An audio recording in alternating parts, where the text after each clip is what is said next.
What's going on, everybody? I just noticed that you have plaid pants on, by the way, and I find them to be magically wonderful.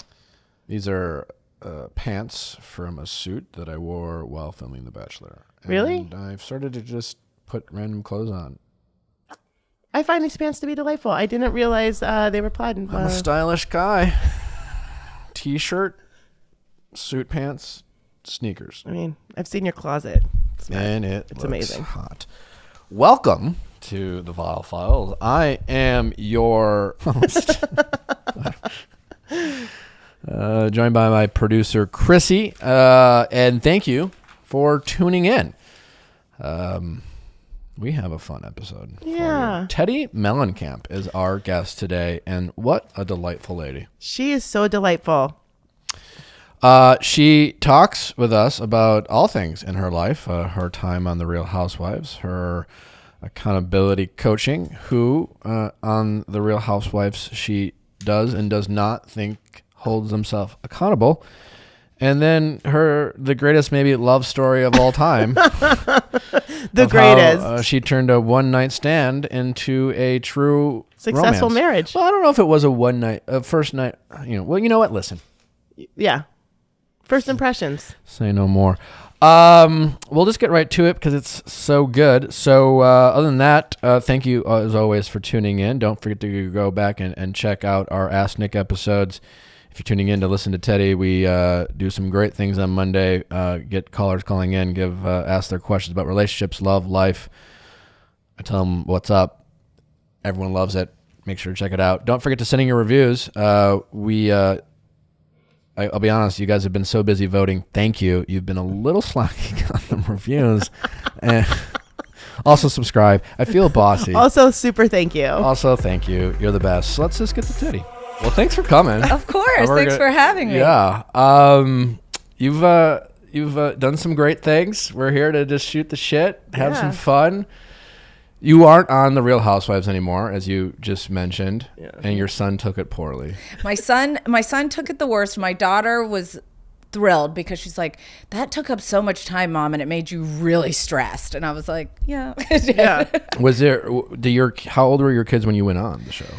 So I did it for 3 years. So, 3 and 5. And, I wasn't pregnant when I first started. So now I had, last season I was pregnant the entire time. So it's totally different when you can drink on a reality show and when you can't drink on a reality show, in my opinion. Which is better? Well, I guess all that matters is perspective. Right. Well, for the audience, they liked me better when I was drinking. For myself, I felt better not drinking, because I didn't have those mornings where you woke up and you're like, oh my God, what did I just say on national television? Yeah. What did I just do? You'd get into it, girl. I mean, there was one night where Kyle was like ripping me away from chips. I was like, oh God. So it was good. It was a blessing. And I came out unscathed. That's good. Why? So when you guys, I've always been curious, and I've watched a little bit of Housewives, not as much as the general audience, but do you go in with a bone to pick, or do these disagreements happen naturally? The way I have always kind of said it is like, when you're on a show like Housewives, anything that you're thinking, you have to actually say out loud. Yeah, because the camera's going to catch whatever you're doing. Yeah. Like if you make a face at somebody, then you kind of have the option. Am I going to say it behind somebody's back, or am I going to say it to their face? And I always chose to their face, which maybe wasn't always the best approach, but it's like the only way I could live with myself. But that's why you're cool. Thank you. But I mean, that's so why other Housewives TV. don't do that as much. So something becomes more of a story if they talk about it to somebody else and then somebody else and then somebody else, and then it all comes full circle to the main person. So I always chose, I'm going to talk to the person first, and then it hopefully would cut the story, but it didn't actually do that. People talk crap in their confessionals. Oh yeah, that's same the with worst. The Bachelor, when like all the people are talking crap about each other and they're like private I get interviews. that, but then you guys find out about it. And later, then you're still doing confessionals. That's where it's hard. We're still watching back confessionals when the show's airing and we're still doing our confessionals. So then all of a sudden you're mad again, and you're like, I thought we were over that, but then she's talking about me behind my back. Okay, now I'm pissed again. Yeah. So like it's real life. Yeah, it's real life. It's fun but times. Also entertaining. I know so much shit the girls from Bachelor Nation say to each other, to me, behind each other's backs. It's so great. I wish I could. Could you tell? Okay, can you tell me who your favorite person from Bachelor Nation is? Well, I mean, I guess some of my closest friends, right? Right? Yeah. I mean, are you talking about like as a fan, as a viewer? As a viewer.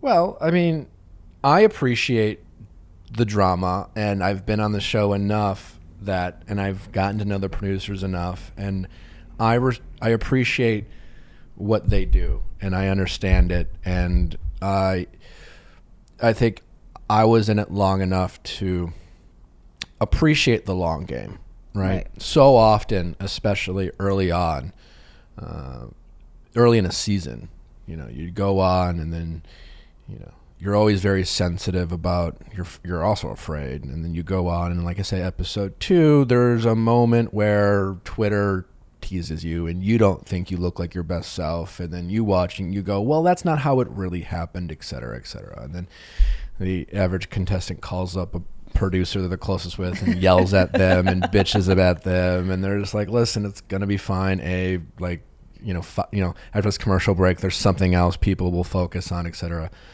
Also, there's the long game of like the story arc and understanding that and things like that. And sometimes this happens so like people can appreciate that later. And I've just come to learn to appreciate that more. So now when I watch it, I look at it differently.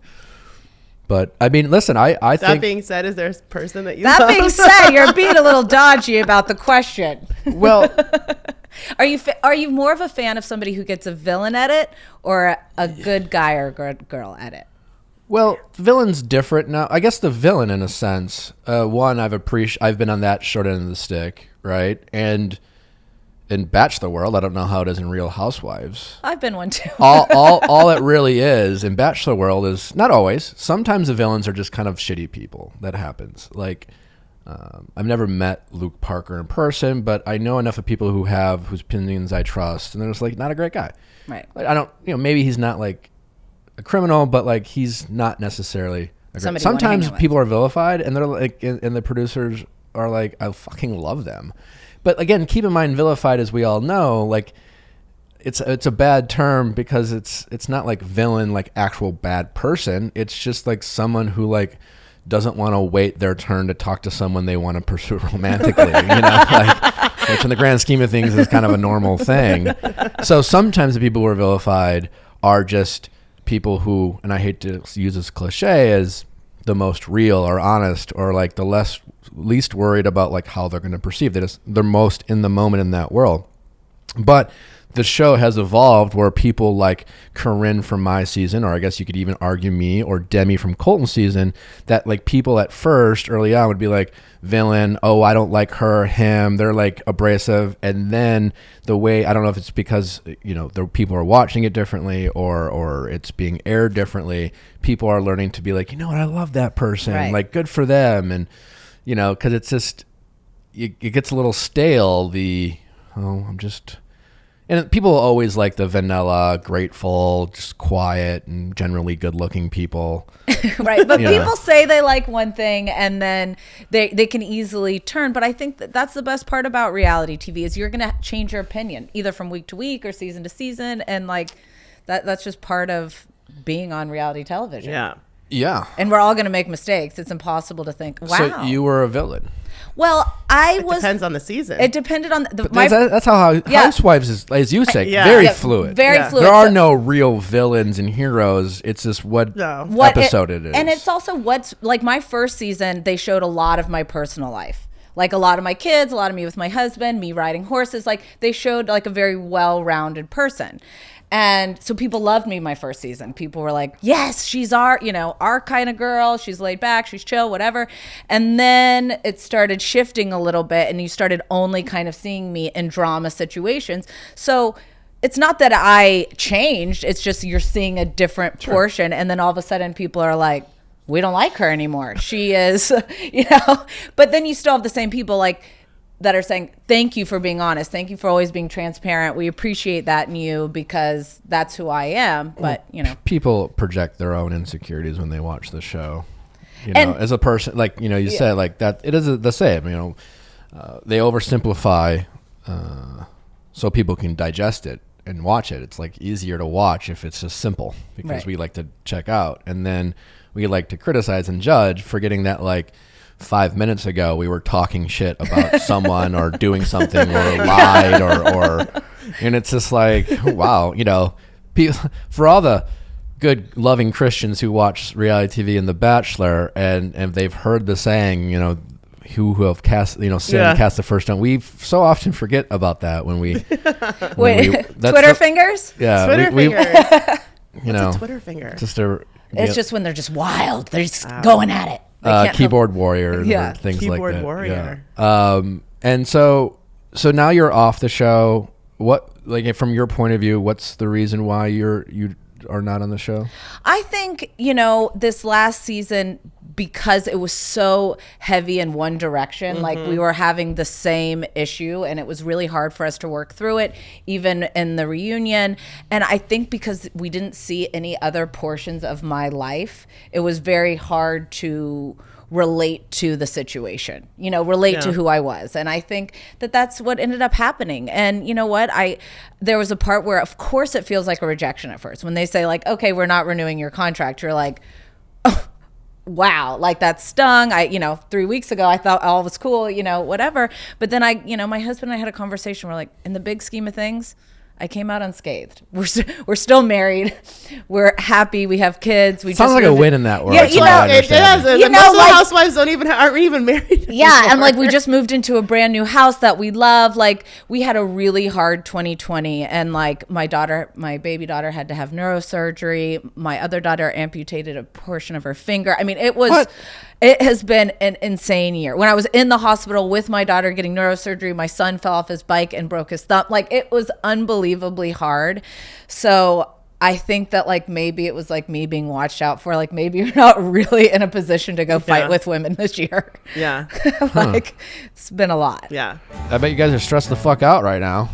Yeah. That's a safe bet. Use your Theragun. I've been using mine, and I haven't had to ask anyone to rub me. Nope. No, Really? I haven't What had. if you wanted somebody to rub you? Don't need it. I got my Theragun. That's all I ever needed in my life. It's so great. I haven't missed Diane since. I mean, got my poor Theragun. Diane. Well, She's probably suffering. tell you what, I didn't spend $2,000 on massages this year. No, because Nope, you had because your I had my Theragun. Theragun. That's right. It's so great. I wish I had a Theragun my whole life. I don't know where I would be right now. I'd probably be happier. I'd probably be more calm and content. I'd feel better. Yeah. All because of a Theragun. It's the only gun that I want in my life. Well, that's good to know. It's good to know. Try Theragun risk-free for 30 days. There is no substitute for a Theragun Gen 4 with an OLED screen, personalized Theragun app, and the quiet and power you need. Oh, it's powerful. Starting at only $199. That is a steal. Go to theragun.com/VIALL right now and get your Gen 4 Theragun today. That's theragun.com/VIALL. Theragun.com/VIALL. The stress of daily life is weighing on us all, whether you're an elite athlete or just a regular person trying to get through the day. Muscle pain and muscle tension is a real thing, and I have been using my Theragun nonstop this week. Just watching the news, just, oh, it's fine, it's fine, it's fine, it's fine, it's fine, it's fine. If you're feeling stressed out right now, if the world's getting you done, get that Theragun and feel better. You know what I'm grateful for? That a company like ButcherBox will give me the meat I want and the quality I deserve. So much we talk about what people deserve. They deserve quality in their lives. And if we can't have a quality relationship, well, at least we can get quality meat. Especially for the Butcher holidays. Box is there for us. Yes. Husband wants to go to the bar and drink his sorrows away and leave you home alone with the kids. Well, Butcher Box wouldn't do that to you. No, it wouldn't. No.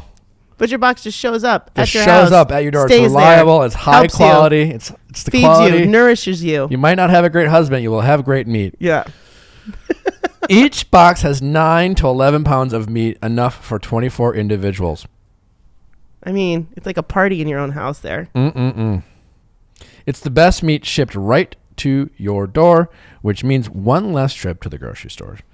Options like 100% grass-fed and finished beef, free-range organic chicken, heritage pork, wild-caught Alaskan salmon, and sugar and nitrate-free bacon. It is amazing quality. I'm very particular about the meat I eat, and you should Me be too. too. So they're there for your Thanksgiving, all your Thanksgiving needs.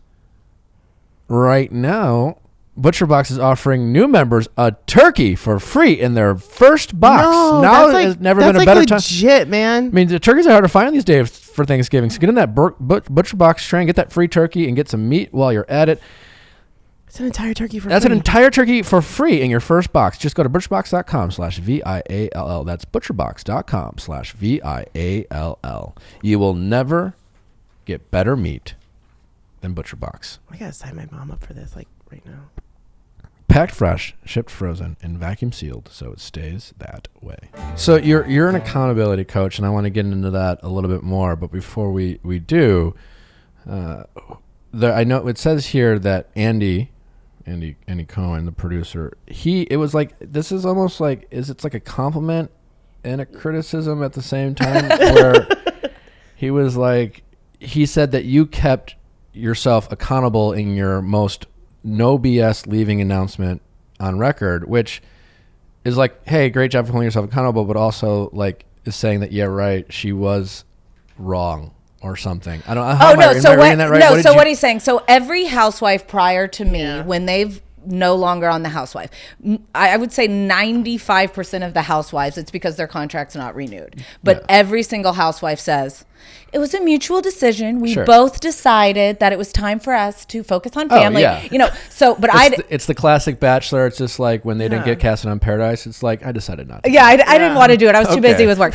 whatever it may be. But I didn't do that. And normally you wait 3 months and then they announce that you're not coming back. And then you do the press statement of like, gotcha. But I didn't do that. And he applaud you for being like, I was let go. I was like, hey, they didn't renew my contract. Probably because I was boring. Thanks. No one got you to know, like, it sorry to bore you, but that's what happened. You know, good for you. Because I didn't want to, you know, the one thing that like I want to stand by is like, I'm authentic to who I am. I may be obnoxious. I may be all these things that you can see in moment to moment, but I'm not going to all of a sudden pretend that something is that it wasn't, you know?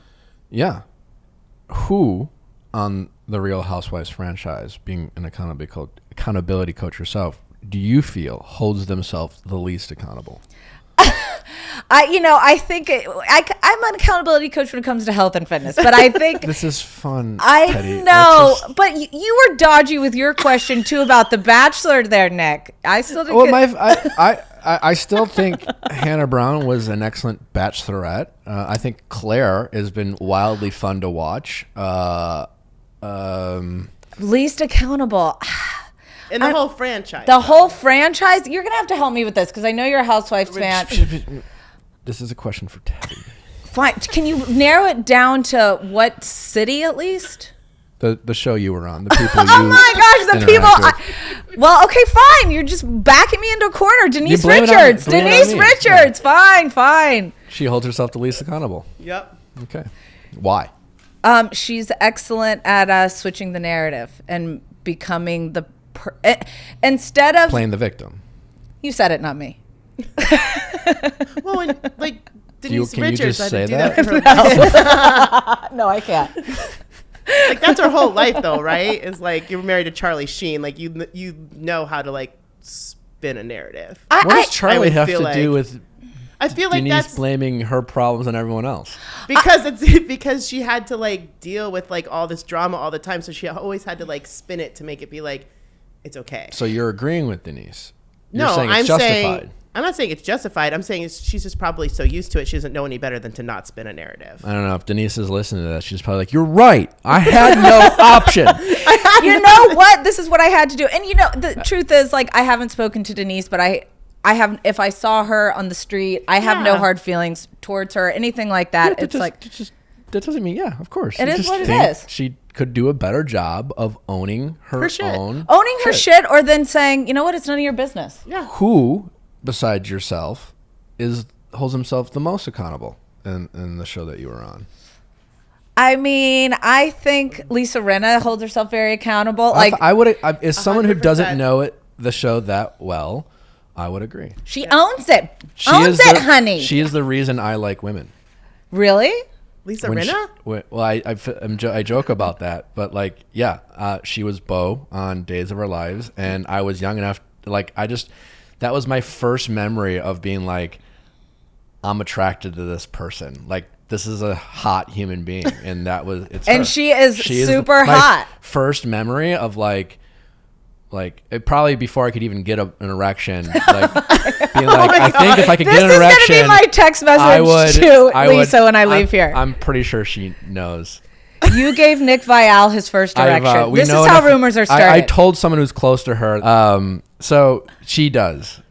Yeah, she does. I mean, I think that also, the show holds you accountable in itself because anything that you say is going to come back to haunt you anyhow. Yeah, but as you say, like, some of those people then make excuses for the things that are aired, or excuses or why it's not their fault. And some people are just like, yeah, I did that. Yeah, I mean, I think the biggest thing that I always say, like, people are like, well, was it the edit? I'm like, it's not the edit because you said or you did it. So, yes, they can choose to air whatever they want, but if it came out of your mouth, it happened. Who's the best at apologizing? Best at apologizing. I'm really good at apologizing. Just kidding. The best at apologizing, I think Erica is really good at apologizing. Okay. Yeah. Dancing with the Stars, man. Yeah. Oh, were you guys on Dancing with Stars at the same time? Yeah. I really liked her. I love her so much. I like her. I haven't really seen her since. I don't mean in the past tense like I know her anymore. I love her so much. And by apologizing, I mean, amazing. when Erica and I said, we had some issues my first season, and when we said after that we were going to move on, we did. You know, like, it wasn't like, okay, I still feel like she's holding a grudge or I'm holding a grudge. Like, there was actually a moment of like, okay. I liked her because, like myself, I felt like she's quiet. She can be intimidating, and I'm guessing a lot of people will then make assumptions about her demeanor, and she's actually just like really nice and really cool when you get to know her. She's just quiet and guarded. From the beginning. And then she puts on this image of, obviously like opulence and like, wealth, and she's just pretty chill. Yeah, she's and she's really smart. She's very smart, and like I always say, like, if push were to come to shove and like I were to get arrested tomorrow, I know that I could call Erica and she would take it to the grave. Well, she is like, that she's got your back. She's loyal. Yeah. She's loyal. She's professional. And when she lets that wall down and lets you to get to know her a little bit, she's just, I don't know. I'm obsessed. I love her so much. How did you get into being an accountability coach? And for the people listening, what is that?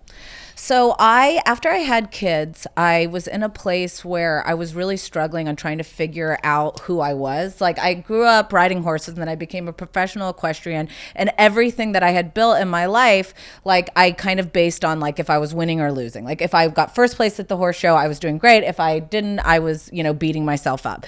And I kind of had the same relationship with food, exercise, friendships, no matter what it was. Like, I just had no stability. And after I had kids, I was used to working all of the time, and everything kind of stopped. And I remember I was in a place where I had gained a bunch of weight, about 80 pounds. I never lost it. I was actually gaining more weight after I had my son. And I was kind of complaining to my husband all of the time. I was seeing our marriage start to struggle because he was like, not because of weight or anything like that, but because of my personality had completely changed because I didn't know who I was anymore. Mm-hmm. And I was like, I went about 8 months like this where I was just unhappy. And, he started he's like, why are you searching postpartum on the internet? Are you depressed? What's going on? And one day I just finally was like, I'm going to change my life today. And I'm going to use Instagram to hold me accountable to doing it. So I started an Instagram on my own. Because I was like, my friends are sick of hearing about it. My husband is sick of hearing about it. I no longer believe in myself. I've got to build this. So every day I would post what I was eating. I was posting my workouts, and I was asking Instagram. So when you say the Instagram, you're like, you put your goals out there. And I just said like, ask me, like, check me if you don't see my workout today. Check me if I haven't posted my food. And I said, like, my name's, Teddi Mellencamp, Ariave, and I want to change my life today. Please follow along on this journey. And way before Housewives or anything, it started developing a following because people either want to see if you can succeed or they want to see you fail. Yeah. Yes. Yeah. So in that, I started changing my life, and I started feeling better, and I started trusting myself, and I started building that confidence. And by doing so, people seeing my personal transformation, a business started because people started messaging me and going, I want to do this, but I don't want to do it on Instagram. Sure. Like, I don't want to put myself out there. Can you hold me accountable? So that you created a community. I created a community. And so then now I have, over 45 coaches. Every single one of them has gone through the program. They then coach others. And, we've changed over 15,000 lives now. Like, I truly love what I do. And it's the one thing that like really holds me to my goals still, because, had I had this 2020 and I didn't have this, my self-worth wasn't up, I think I would be in a really bad place right now. That's great. Do you feel like too many people in relationships solely rely on their partners to hold themselves accountable, therefore putting an unnecessary stress on their relationships? I think so. I think before you can be happy in a relationship, you have to be happy with yourself. Yeah. And so if Edwin would come home from work and I'd be like, hey babe, just this is what I did with the kids today. And blah, like I was looking to him to validate me instead of validating myself throughout the day. And once I shifted that, I watched him be more loving. I watched everything start to change, because nobody wants to come home from a day at work and feel like their wife is like so needy and needing like that like validation. Or husband. Yeah. So I think that me realizing that and him also realizing the changes that I was making put us in a situation where we could start communicating instead of being like me putting up this hard shell and then being mad at him because he's not validating me, and realizing, oh my gosh, Teddi, you have to do the work yourself.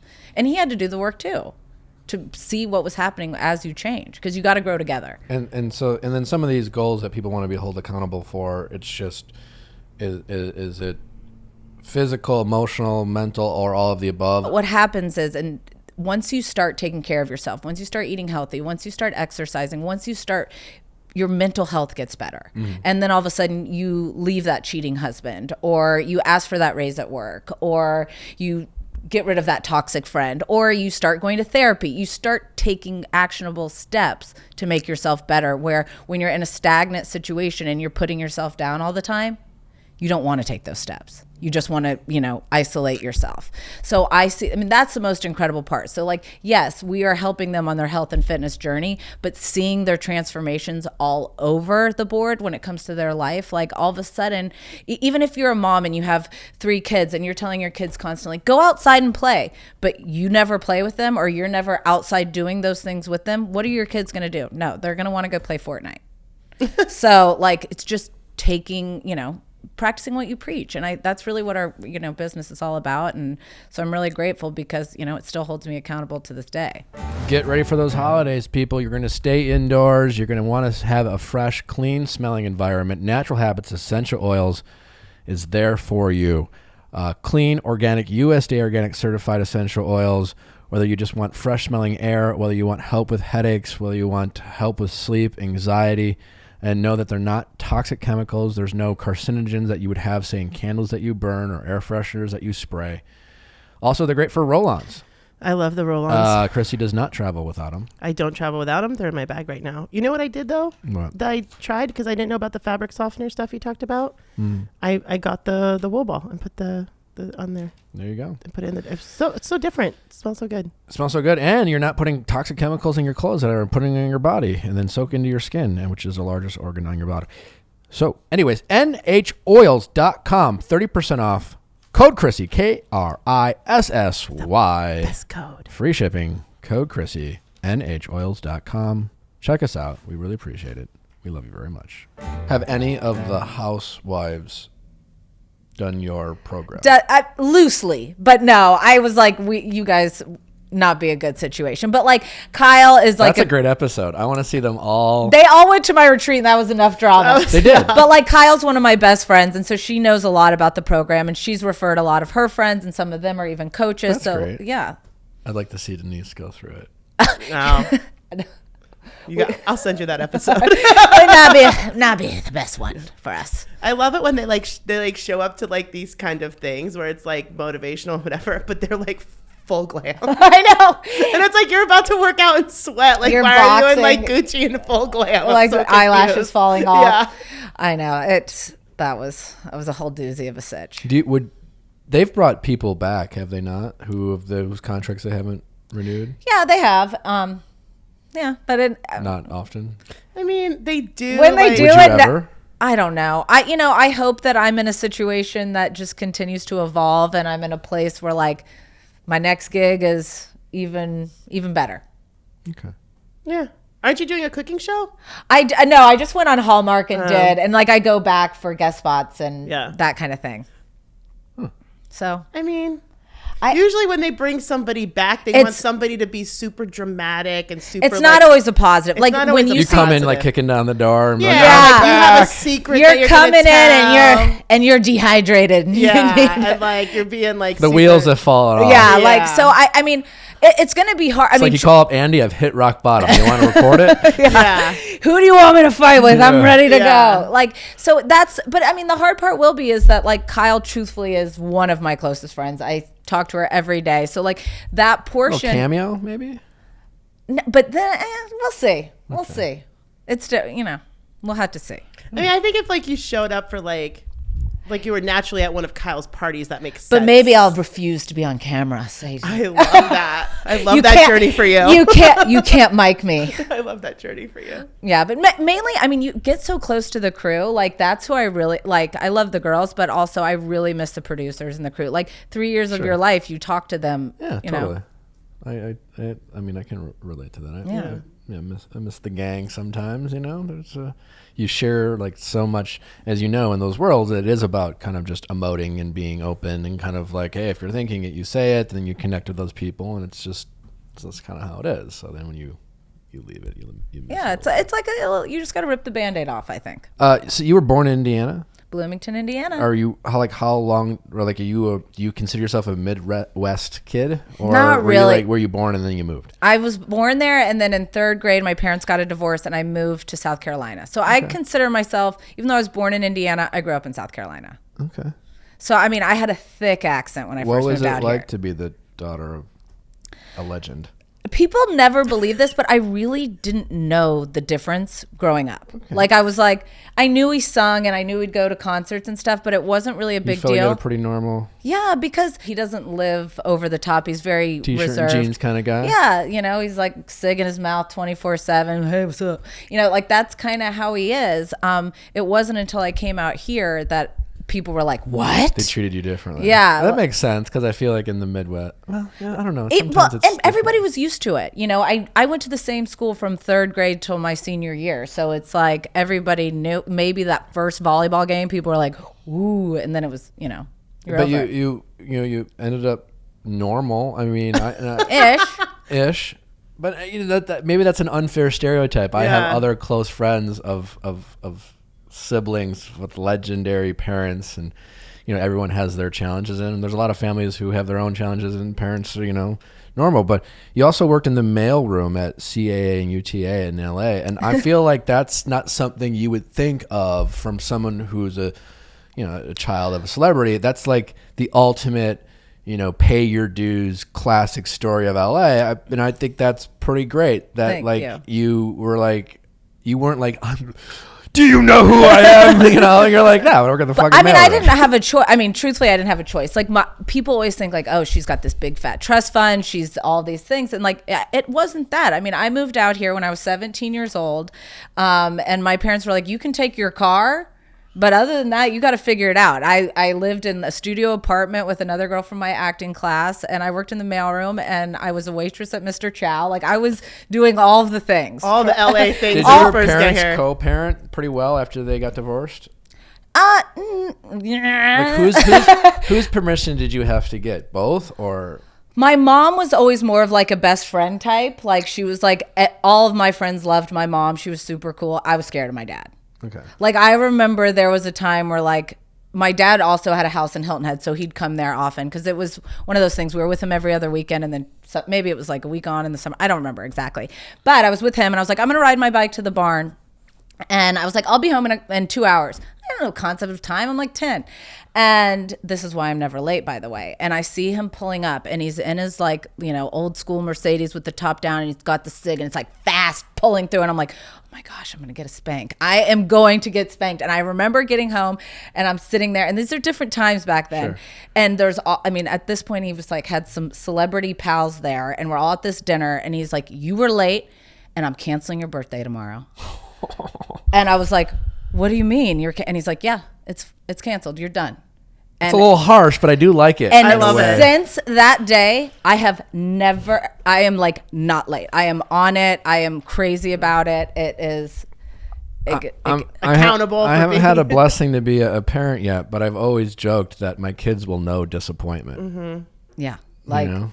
It's just like it's hard to disappoint your kids, I feel like. But like one thing I've always been grateful of my parents, it's like I was often disappointed. I had a great childhood, but you have to. And I think that also financially, if you have to work for what you want, you care about it more. If it's all handed to you, it's hard to appreciate it.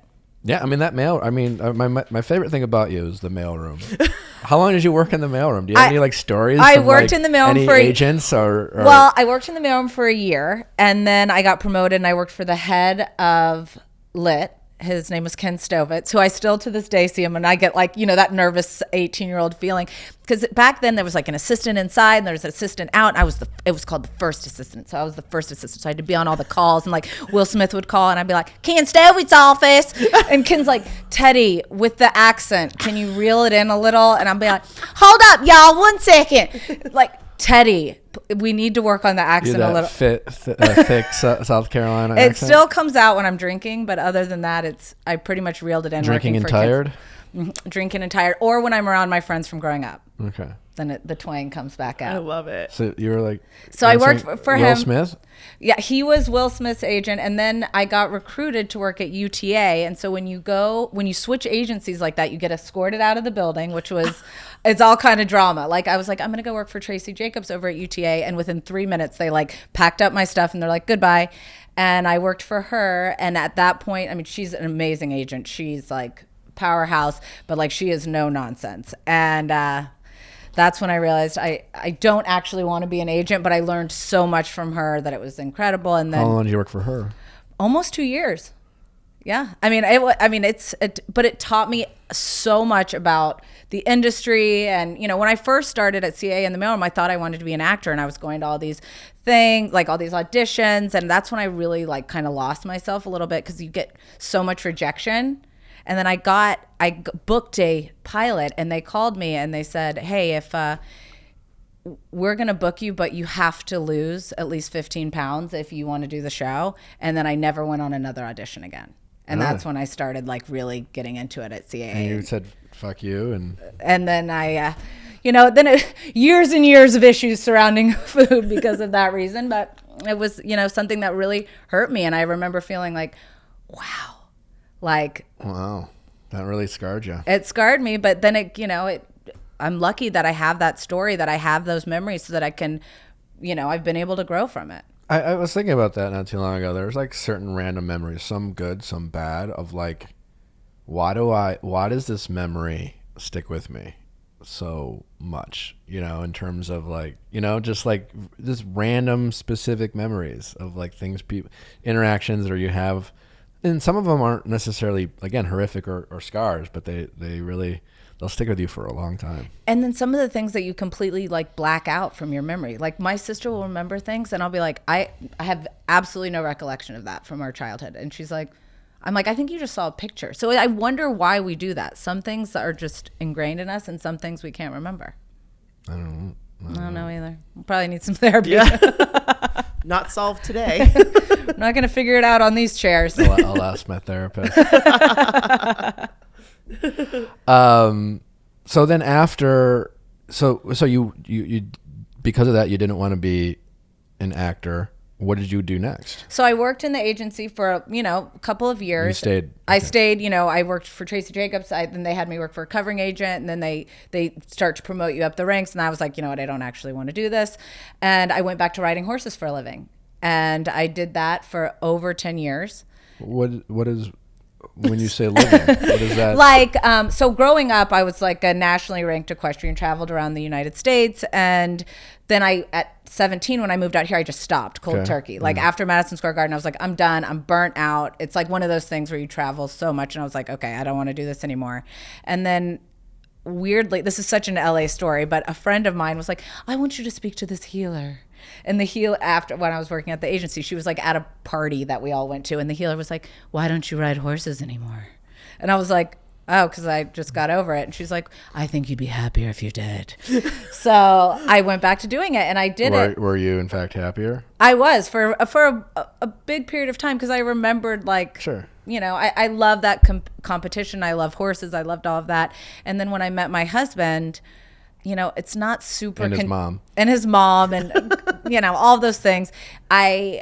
Life shifted a little bit. My husband had a daughter already. And so I started shifting my work, where I was like, okay, I'll only work, 5 days a week instead of traveling all the time. And then after we got married and I had a baby, I was like, okay, I can't be on the road with my baby. And that's what I was doing at first. I was like, right after I had Slate, I was like back on the road again, traveling, going to horse shows. And then I was just like not working. How'd you meet your husband? Drunk at a nightclub. Nice. Yeah, nice. Yep, I was. I love those Every romantic girl's stories. dream. Yeah, no. It should be. It Why should not? be. Did you guys hook Wow. up first Well, night? yeah.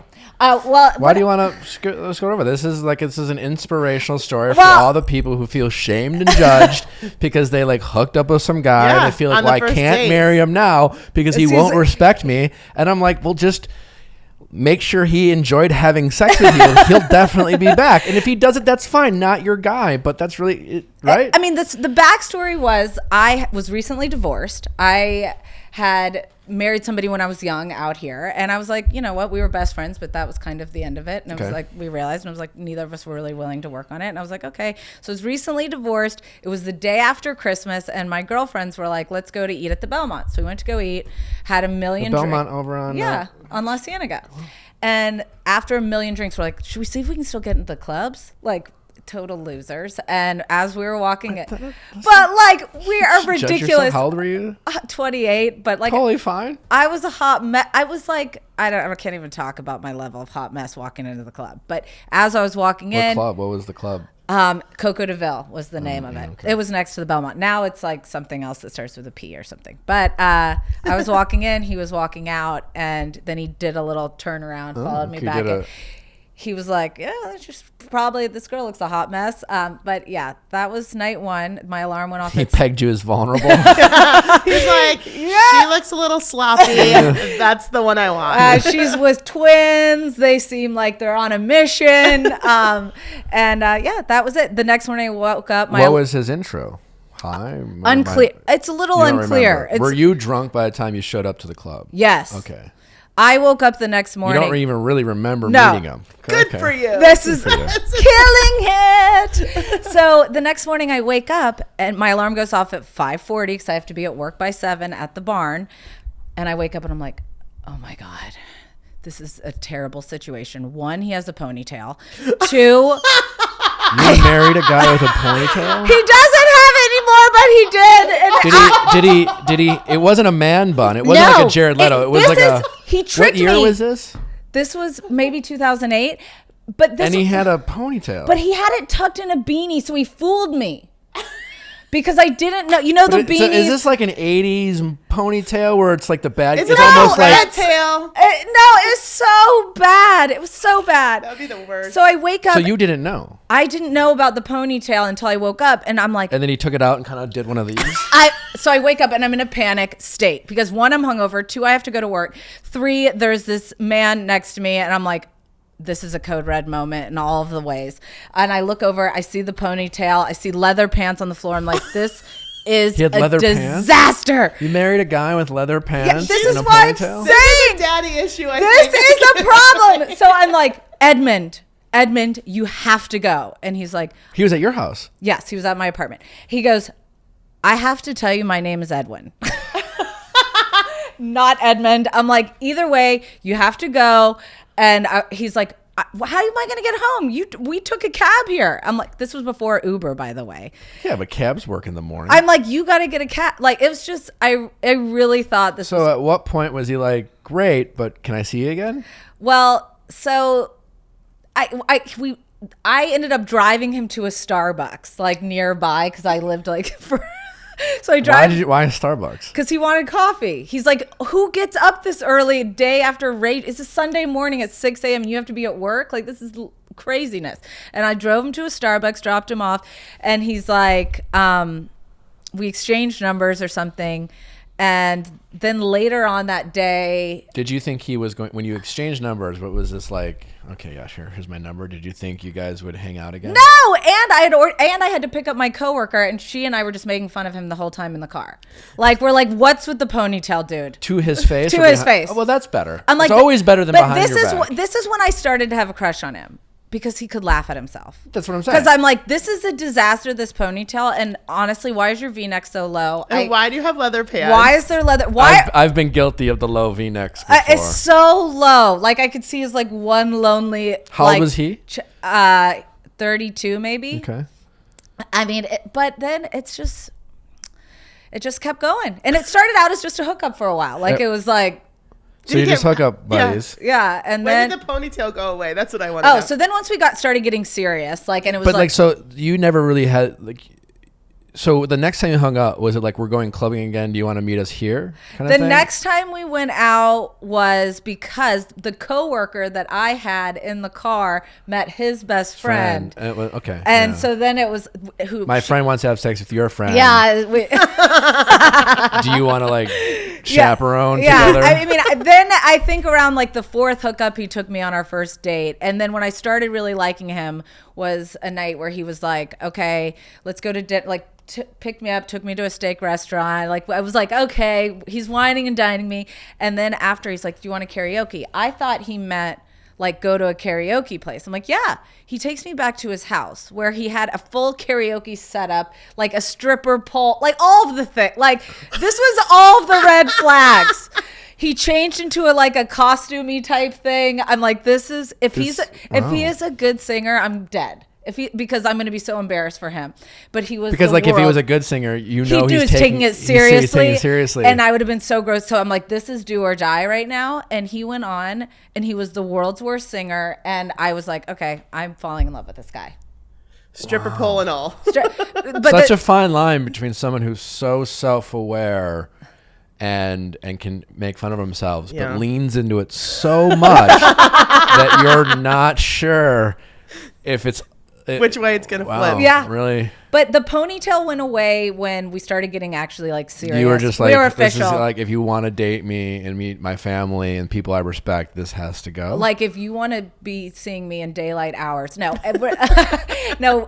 We got invited to a wedding. I got invited to a wedding back in South Carolina, and I just said, listen, Edwin. Oh, South Carolina. Yeah. Like this is not gonna fly in the South, bro. Like I had to give him a couple heads up. I'm like, listen, like you're welcome to come with me to the wedding, but your ponytail isn't. So you can make the choice Good for for yourself. you. And Yeah. he was like, all right, I'll cut it. And I was like, it was that easy. I've been dealing with this whole regime. Well, for but months. he thought the leather pants, ponytail, and the V-neck were why he was getting laid. I was like, this is why you're not And you getting were like, laid in more. reality, you were just good at finding drunk chicks who couldn't see your ponytail. Who didn't realize you had a beanie on and were hiding said ponytail until it's too late. Yeah. Does he still wear V-necks? Not as low. Not as low. Not as low. Is there a difference in the lowness of a Venus? Yes. Oh my because God, yes. when Have you it- never seen the SNL skit with Ben Stiller, the Double? No. Oh no, it's the double. I just remembered. Sorry, spit on myself. But no, there's like an American Apparel low V that everybody, like all the douchey dudes, used to wear. aggressive. It's Like aggressive. Dancing with the Stars, Lovey? Yeah, well, they're the boy band manager on this season of Oh, Bachelorette. yes! He manufactures his low V by just wearing the button up and only buttons 2 buttons. And he wears like the untuck it now I shirt. know Because he has the Now I know chest somebody tattoo. else. He's I like, can't. I didn't get this tattoo to not show my chest. I know went someone on else the like that. Now I Bachelorette to get it. showcase this lion. Yeah. Is it a lion? I don't know. I'm assuming it's a I lion. don't Or Because- it's his like sign, his astrological sign. Yeah, now I get it. I know that I'm only going to button 2 buttons guy. Yeah. But in fairness to the boy band manager, it sounds like you married someone who could have been on The Bachelorette as a boy band manager. When I first met him, he simulated to play an instrument in a band. That was his job. He's also just like a really Wait, what? successful businessman. Oh now. yeah, so he was always a super successful businessman. Like, where did this? But wait, he was like an air guitarist? I'm so he confused. simulated playing You've got to look up the video. Your husband's a fucking dork. I love it. He's amazing. So yeah, no, it's a whole thing. But he's always he came from really humble beginnings. He's from Colombia. Okay. And I really like this guy. he's so You great. don't really know if he's a total douchebag or just a really funny, he is self-deprecating he's a character. human. He is such a character. He's so funny. I mean, he has super humble beginnings. He started like supporting his whole family at 14 years old. He runs a huge company, and like I'm so proud of him. But he's like always has so much fun too, and like I couldn't do that. I think you have a crush on him. Yeah, I appreciate the crush. fact that he could go so hard to the paint with this. I mean, the ponytail he had, he was serious about it. But the pole at the house, the karaoke, the costumes. the Lamborghini, all of the things. What, he owned a Lamborghini? Oh, he still does, unfortunately. Oh well, my that's- God! What's the color? What's the color? That's just... White. If it was red, I would be out. If it's it was yellow, red, yeah. Oh, because it's too. white makes it better? Makes it better. it's still embarrassing. But you know what? I called. I don't know if I should say this, but I'm already there. I call it the penis extender. I'm like, do we have to drive the penis extender? I can't. But he has a car thing, and they're all white. If he's It's a car guy, then... And for me, I try to find the endearing qualities because, like, for him, he's always wanted to work hard enough to be able to buy the things that he likes. So it's like, okay, I get it. At least it's not if yellow you're or a car that guy, lime you're green. a car guy. But like, it's always like the guys who get in, like, who own the Ferrari, Lamborghini, and they can't drive it. Oh. They don't really know how to How to do do it, maintenance, yeah. and they don't work on their cars. Or I'm not a car guy. I give a shit about cars. Yeah. I barely drive, but and the thing is, he never even drives these cars. I'm like, you just like to look at them, I think. that's fine. But he works really hard for it, so it's car like, you guy know thing. what? He's a car guy, house guy. He's an aesthetics How guy. did he propose? Gosh, now we're really getting Drunk into at the a story. club? No, so the night before but the night before it ends up happening, he comes home and he's got like tears in his eyes, and I kind of thought it was happening because it was going to be our 2 year anniversary, and the next day or 2 days later, and he came home and he's all emotional and he's like, hey, I wanted to kind of give you a heads up about something. Like, when I first met him, he told me, I don't believe in marriage. That's who I am, and blah, blah, blah. And I was like, whatever. Okay. And then as we started getting more serious, he's like, I want to have more kids. And I'm like, well, I don't have kids without being married. So it is what it is. Let's just keep having fun, and you do you. Mm-hmm. And then when this comes to an end, it comes to an end. And then he comes home one night, and I think he's changed his mind about marriage just because we're in love and having a blast. And he says, I just want you to know that I went to go buy your ring today, and I couldn't do it. And I just want you to know that I love you, and you've been such an amazing figure to my daughter, and I can't imagine losing you, but I'm deathly afraid of marriage, and I just can't do it, and I'm sorry. And I said, okay, well, it's the day before Christmas, where all your family's coming over, and okay. And I said, but please do not come into the living room right now, because I'm going to drink a bottle of wine, I'm going to call my friends, and I'm going to cry, but tomorrow I'm going to be there, and we're going to get through the holidays, and then we'll see what we got to do. So the next day I just disappear. We already live together. Like, we're in deep, like, I'm like, shit, I got to figure this out, but I'm going to get through the holidays. So I just make myself busy the whole day. Then I get to the house, and his whole family's there, and he's being all loving. And I'm like, what? Stop. Like, let's do what we got to do. And my heart was like broken. And he said, we're opening gifts, and I start to open a gift, and it's like a Gucci jacket or whatever. And I'm like, oh, great. I would pretend I care. I'm like, oh, awesome. And then he's like, can you check the pocket? And I checked the pocket. What, he pranked you? He didn't prank me. But then he proposed, and then. But he meant it when he said and then he told me, he goes, your reaction. Okay. When I told you I couldn't get married, I knew how much you loved me, how much you loved Isabella, and how much you were a person I couldn't live without. I like that. Well, you handled it with, you didn't throw a temper tantrum. He's like, I knew that you were like a stable, loving, amazing person that like I couldn't be without. Like, the fact that you would put my daughter and my family as a priority when your heart was just broken, like I knew I was being stupid.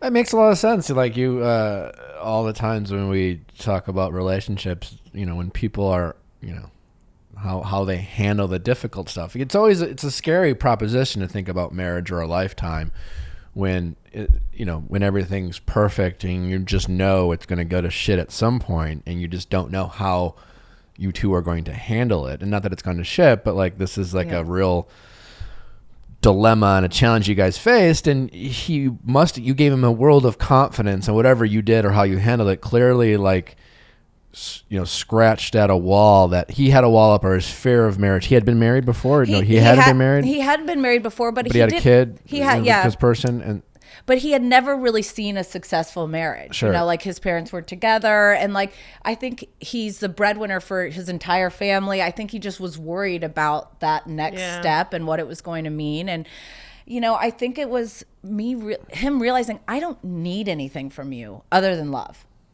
like, and support and friendship. And like once were able to like really have those conversations, then like we were able to really grow as a couple. Like instead of kind of.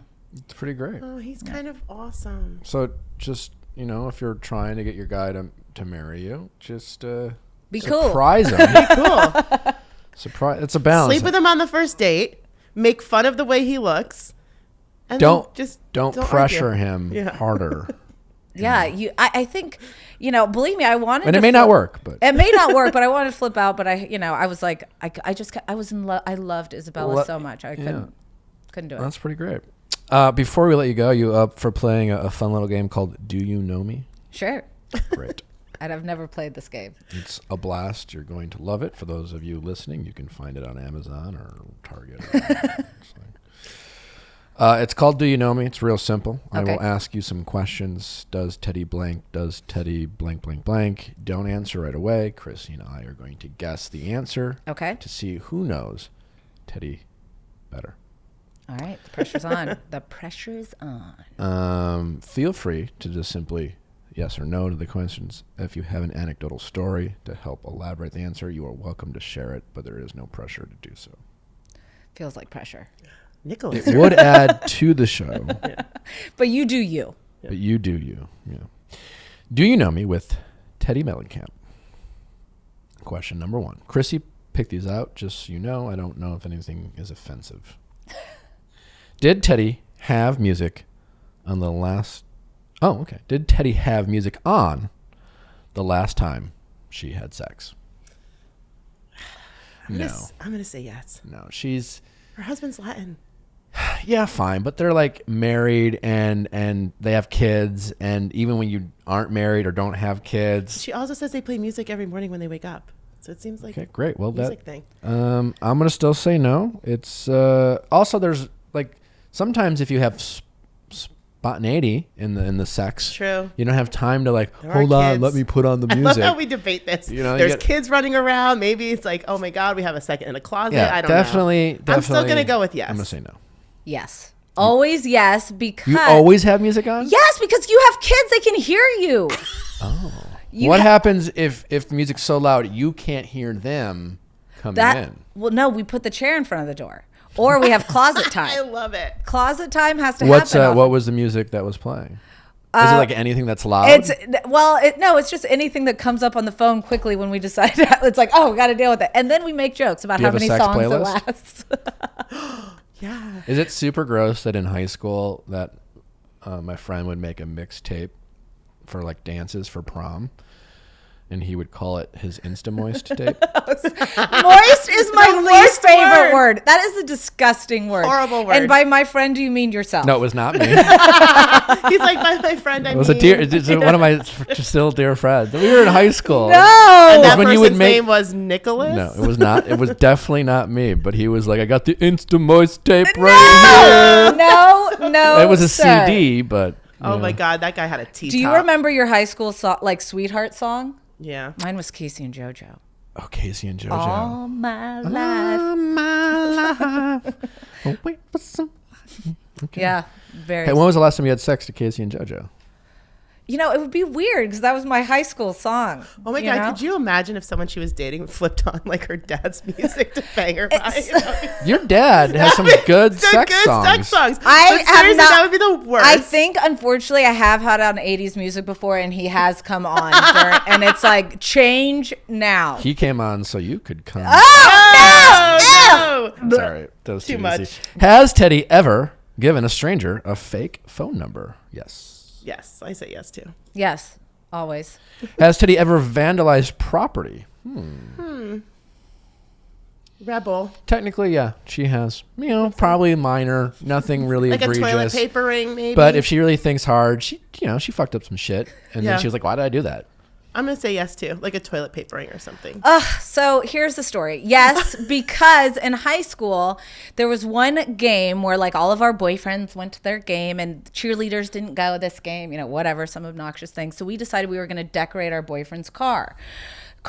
But what we didn't know was that if you put ketchup and decorate people's car, it takes the paint off. Ketchup takes the paint off cars? Well, So it was accidental. it was Like, eat accidental. that? Like we were like, love you, Is blah, that blah. is that vandalism? I mean, we got taken into Sea Pine security. Oh, okay. Okay. We got But not also- the cops, but the local security guard came and was like, "This is considered, this maybe it was mustard, ketchup, whatever I one don't know. we used." But like, also, should I not messes be with the eating paint. that because it's going to like. I know. tear It apart my messed up insides. some of the cars. We were always known as the girls who decorated the cars, and it messed up the paint. But we were trying to be nice. Like one of the guys' names was Ryan, and we did like Ryan 0210. I mean, it was, who knows, a hot mess express. Question number 4: Does Teddi know what 5 p.m. is in military time? I mean, I think she could probably figure it out, but if I Yeah. gave her 4 seconds, I'm going to say no. I'm gonna say yes. Absolutely not. Of course, I couldn't figure it out. With I 10 also minutes. think for the people, if you've served in the military, total obviously pass. If you've never served in the military and you have military time on your phone, you're an asshole. You're just trying to brag. You're Yeah. trying to show It's off an like you're unnecessary smart. flex. No, I can't even figure out my daughter's second grade math at all. Can't. If your father was in the military, fine. Like if you have a military connection, If you have totally a military fine. background, it's fine for you to have it on your phone. If your not- favorite movie is The Hunt for Red October, and that's why you have it, you're an asshole. Some people who are like workout people like do the military time No! thing. I don't know. No. Asshole. Asshole. CrossFit asshole. Unnecessary. Has Teddi ever had sex at their parents' house? Sure. Yeah, growing up. Who didn't Growing have- up or who even didn't have now, sex like at their you visit parents' your house? parents and, sure. Growing up, I've never had. growing up, I didn't. I never had. Really? Yeah, growing up, I didn't have sex. Where in did my you people parents' have house. sex in high school then? Just I like, mean, maybe I didn't. oh, that's true. I No, mean, me neither. I mean, I did, but either way, no. For you. I didn't have sex with anybody at my parents' house until after I was married, because my dad wouldn't let Edwin stay in the room with me until we were married. So your high school boyfriend didn't like rollerblade over from across town to like make out and have sex after school? That's so weird. No, it was like Me neither. No, it didn't really happen. We would be like making out in cars or like fields.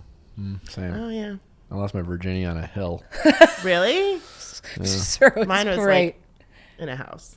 In his parents' house, actually. No, mine was his. With my favorite song from Stone Temple Pilots playing. Wow. So you were like, It was did you have a nice- pager? I did. What color? Mine was eggplant. Mine was turquoise. Oh, I was always jealous of the turquoise. I did not have a pager. You're too young. And you send How like old the are you? upside down letter numbers. I'm fine. Oh, he's done. He's fine. Does Teddi, last question, Yeah. by the way. Does Teddi know 3 of their friends' birthdays by heart? Yeah. Yeah. I really only know like, yeah, I probably know 3. Brooke Basarico, February 18th. No, it's my sister, the other one. She can be a friend. I Okay, guess. Justice, July 14th. And my husband, April 19th. That's all I got. You don't know Kyle's birthday? Not great. It's January, but I don't know the actual birthday. It's in my phone. It's like asking people if you know phone numbers. That's no. different. No, it's different. changed now. It's And changed. and I think we're close to the same age, but we're generally like we're of the generation we memorize. You are old enough to know that you used to know all your friends' Yeah. phone numbers in high school by heart. Like, Oh. I still know Yeah. some of my friends' Oh, phone I do numbers too. by heart from high school, and I couldn't tell you the first digit of any of my friends' Yeah. numbers now. No, I still remember a lot of my friends' phone numbers. I remember their addresses. Yeah. Useless information, but I mean, I can't barely tell you. Teddi, it's been a absolute pleasure. Thank you so much. Thank you for coming. Me. Where can people find you? Where can they sign up to be held accountable? You can find me on Instagram at Teddi Mellencamp, or you can go to my website at allinbyteddy.com. Well, that's great. And for those of you listening, thanks so much for doing so. Send your questions at asknick@castmedia.com, cast with a K, for our Monday's Ask Nicks. And is there anything else, Chrissy? No, People's Choice is done. I think we've stopped bugging people about voting. Now we can start bugging them about praying that we won. Hey, well, you know what? If we're looking for something to do and there's nothing to vote for, give us 5 stars. Yeah, give us 5 stars. Other than that, we'll see you later.